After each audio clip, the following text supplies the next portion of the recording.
Station ya Kyengera Health Center 2 bituuse era nga bituuse nga wabula dakiika 5 okuwera essaawa 3 nga bw'olaba emabega wange bagenda mu maaso n'okugjayo ebimu ku bikozesebwa ebigenda okukozesebwa mu kulonda kuno era nga esayidi endala eri nga bw'olaba abantu batandise okubeera nga basimba layini okubeera nga balonda abantu baabwe era ne ku sayidi eno munnange ali ku kamera nga bwakulaga embeera bweti bweri mu kifo kino. Tugenda kubeera tukwongera okulaga okulonda okwenjawulo mu bifo ebyenjawulo na butya bwe kutambudde era ng'embeera bwe ze Ssalongo Wagaba Amuli chairman w'ekyalo kino ate ndi agenti wa President Robert Kyagulanyi wano ku polling station emu. Essaawa eno ziri mu ssaawa 4:20 tetunnaba kutandika kulonda olw'okuba waliwo ebitatambudde bulungi. Waliwo kati nga ku polling station etandikira ku epaka ku KATA tusanze sirwemu nkutuufu ne mashini eganye okukola ate era babadde abasirikale nga batukambwale batugaa tuveewo ffe tulina kutunula butunuzi tetulina kuba bifaananyi tetulina kuwandiika kintu kyonna naye kati ku ssaawa eno era bakyagezaako okulaba nti etandika tusobole okutandika okulonda naye ng'ebintu byonna bituuse leeti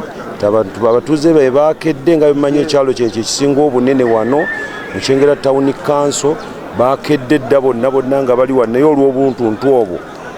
okulonda kubaye tekunnaba kutandika era ne kusaawa tekunnaba. Tulina ennaku nnyingi nti bw'olaba namungi w'omuntu ali wano ku kyalo Nabaziza Kyengera Town Council okutwaliza ewamu nga tannaba kulonda kitegeeza nti tuli beeraliikirivu nti abantu baffe tebagenda tebagenda kuggwayo kulonda olw'ensonga akalulu kagwa ssaawa 11 ssaawa tugenda kuyingira 5 nga tezinnabakola ki tetunnatandika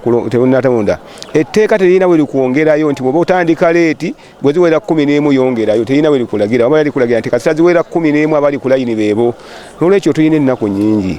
era tusaba akakiiko k'ebyokulonda nti wano kye tuliko kibe ekyokulabirako abuuma buganye okukola. N'olwekyo byebyo ebiri ekyengera era nkakasa bulungi nti wano tulina n'obutalonda kubanga bwe tubanga tuvudde kukuuma kubanga ko kaafudde totale. N'olwekyo tulina ennaku nnene nnyo ffe abantu b'ekyengera. Tusobona essaawa 12 zennyini ez'okumakya nabadde maze okutuuka wano naye okuva bwe twatuuse tebannaba kuweta byakulondesa ate nga bweno bwe tuli Kyengera tuli mu kibuga naye tebannaba abantu abalala tukubako mu byalo abantu abalala bali mu kulonda batandise dda naye tubawadde dakiika 20 tugenda bawa levo tubawadde dakiika 40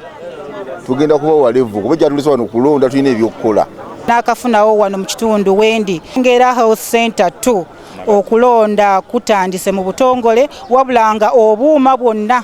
bugaanidde ddala era nga kati ekiriwo kwe kukozesa register abantu okubeera nga basobola okusuula akalulu kaabwe naye omuwendo gw'abantu mungi nnyo era nga layini zikyali mpanvu ddala nga ne we tunaatuukira ku ssaawa 12 abantu bayinza okuba nga bakyali mu kifo kino. Nina wano Kansala Joseph agenda okukakasa ensonga eno kuba yagirangiridde. Mu mukaaga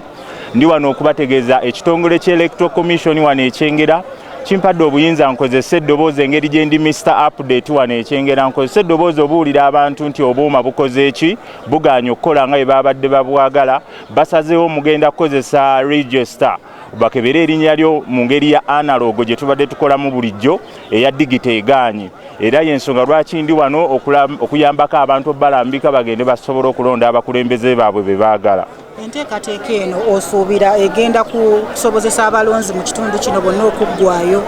Enteekateeka eno ekituufu ekosa abamu batuuka ne beekyawa ne bagaana okulonda abalala ne basigalawo olw'obuvumu naye oluusi babagaana kubanga akalu bagamba mulonde paka ssaawa 10 wezigwayo ssaawa 10 abantu ndaba bangi ate oluusi zibasanga tebannaggwayo. Nze awo wensabira gavumenti ebongeremuko ku ssaawa kubanga batandise ku box ebaddeko ng'ekoma ku NATA sirwemu kwetaabadde ffenna abaddewo tukkaanyiza ntugenda ne sirwemu ebaddeko ne tukkiriziganya tulonde wadde ne mashini zibadde zigaanye.